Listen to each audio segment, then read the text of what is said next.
اس روایت سے ہمیں صرف یہ بات پتہ چلتی ہے کہ نبی کریم صلی اللہ علیہ وسلم اکیلے اور تنہا قبرستان کی طرف گئے.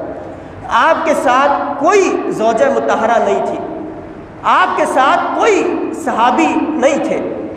یعنی بہت سے صحابہ کرام موجود تھے، لیکن اللہ کے رسول صلی اللہ علیہ وسلم نے کسی بھی زوجہ مطہرہ کو، کسی بھی صحابی کو یہ نہیں بتایا کہ یہ اس قدر اہم رات ہے اور اس رات میں زیارت قبور کرنی چاہیے، لہذا بہت سے لوگ چلتے ہیں اور زیارت قبور کا اہتمام کرتے ہیں. جو بات پتہ چلتی ہے وہ یہ کہ اکیلے اور تنہا گئے، اور نبی کریم صلی اللہ علیہ وسلم اپنی زندگی میں صرف ایک مرتبہ اس رات میں زیارت قبور کرنے کے لیے اور قبرستان کی طرف گئے. اس کے بعد بھی کئی مرتبہ یہ رات آتی رہی لیکن رسول اللہ نہیں گئے.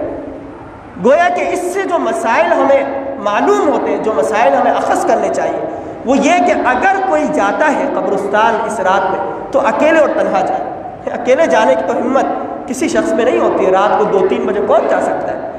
تو یہ کہ اکیلے جائے. اور دوسرا، کبھی زندگی میں ایک مرتبہ چلا گیا تو چلا گیا، مسلسل اس پر دوام اختیار کرنا اور مواظبت اختیار کرنا یہ خلاف سنت عمل ہوگا، سنت کے مطابق عمل نہیں ہوگا. وہ روایت یہ ہے کہ حضرت عائشہ صدیقہ رضی اللہ تعالی عنہا فرماتی ہے کہ 15ویں شعبان کی رات تھی.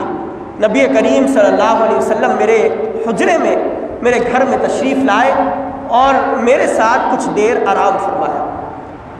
اور نبی کریم صلی اللہ علیہ وسلم نے مجھے یوں محسوس کروانے کی کوشش کی کہ گویا کہ وہ سو چکے ہیں.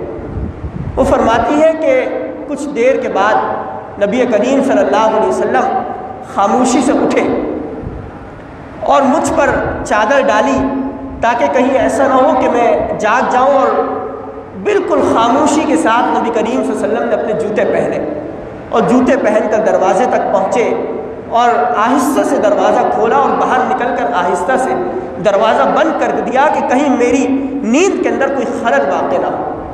پھر فرماتی ہے کہ نبی کریم صلی اللہ علیہ وسلم رات کی تاریکی میں چل پڑے. میرے دل کے اندر یہ خیال آیا کہ آج کی رات تو وہ رات ہے کہ جس میں نبی کریم صلی اللہ علیہ وسلم کی باری میرے ساتھ ہے، یعنی میرے گھر میں اور میرے حجرے میں آپ کو قیام کرنا اور رہنا ہے. کہیں ایسا تو نہیں کہ اللہ کے رسول صلی اللہ علیہ وسلم اپنی کسی اور زوجہ کے پاس جا رہے ہوں. وہ کہتی ہیں کہ میرے دل کے اندر یہ شک سا پیدا ہوا، تو اس شک کی بنا پر میں خاموشی سے اپنے بستر سے اٹھی اور نبی کریم صلی اللہ علیہ وسلم کے پیچھے چل پڑے. اپنے آپ کو پورا چادر میں لپیٹا اور خفیہ طور پر نبی کریم صلی اللہ علیہ وسلم کے پیچھے چل پڑے. تو میں نے دیکھا کہ اللہ کے رسول صلی اللہ علیہ وسلم جنت البقیع، یعنی وہ جو قبرستان ہے، اس قبرستان میں گئے اور کافی دیر تک وہاں پر کھڑے رہے اور بار بار اللہ رب العالمین کے حضور ہاتھوں کو بلند کر کے دعا فرماتے رہے. کافی دیر تک نبی کریم صلی اللہ علیہ وسلم اس قبرستان میں جنت البقیع میں ٹھہرے رہے اور پھر دوبارہ سے اپنے گھر کی طرف پلٹنا شروع کیا.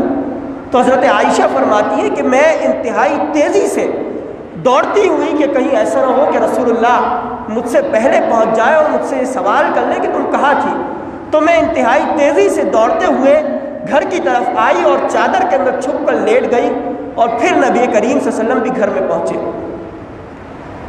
نبی کریم صلی اللہ علیہ وسلم نے دیکھا کہ میری سانس پھول رہی ہے. مجھ سے پوچھا کہ عائشہ تم کہاں تھی اور تمہاری سانس ایسی کیفیت تمہاری کیوں ہے؟ تو حضرت عائشہ فرماتی ہیں کہ میں نے اللہ کے رسول صلی اللہ علیہ وسلم کو ایک پورا ماجرا بتایا کہ ایسا ایسا ہوا، میرے دل میں خیال آیا اور میں آپ کے پیچھے چل پڑی.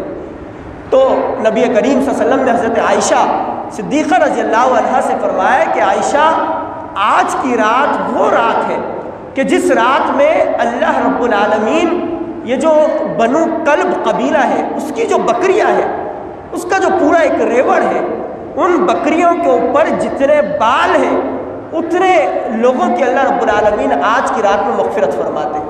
یہ ایک پورا واقعہ ہے کہ جو مختلف احادیث میں، کتب احادیث کے اندر مذکور ہے. لیکن تمام علماء کرام کا، تمام محدثین کا اس بات پر اتفاق ہے کہ یہ روایت ضعیف اور انتہائی کمزور درجے کی روایت ہے۔